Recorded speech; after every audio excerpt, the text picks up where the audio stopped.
When the Carter family moved into their new house, they thought the creaks in the floorboards and the faint chill in the halls were just quirks of an old home. It was beautiful after all, high ceilings, wide windows, and an air of quiet history. But the mirrors were everywhere. Tall, ornate frames leaned in the halls, heavy slabs of glass decorated the bedrooms, and even the bathroom mirrors seemed older than the walls that held them. At first, it was subtle, a reflection that lingered a second too long after they turned away, a smile that didn't quite match their own, a shadow moving where there should have been none. Soon, every mirror revealed darker versions of them. The father's reflection loomed taller, broader, with a cruel grin stretched far too wide, his eyes glinting like shards of glass. The mother's face appeared thinner, her skin almost gray, her hair damp and hanging as though she had drowned, her eyes black voids that seemed to follow whoever passed.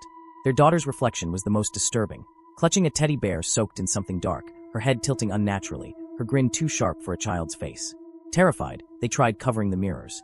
But every morning the sheets and blankets they used were gone, neatly folded on the floor, as though placed there with care.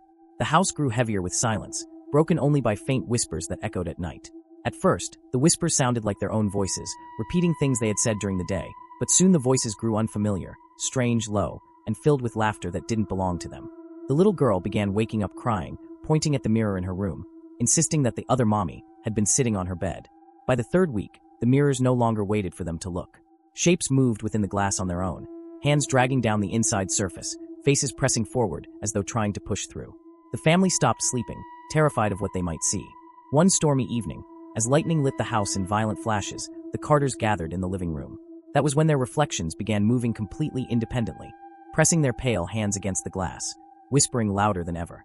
The sound was deafening now, a chorus of promises, of laughter, of threats. The glass began to crack like ice. One by one, the darker versions leaned forward, their faces stretching through the fractures, their bodies peeling themselves free.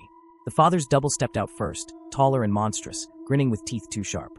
Then the mother's hollow-eyed form emerged, dripping wet as though she had been pulled from a river. Last came the daughter's twin, clutching her soaked teddy bear, smiling sweetly as she whispered, "We're home now." The real Carters tried to scream, but the lights went out, and when they flickered back on, only one family remained inside the house.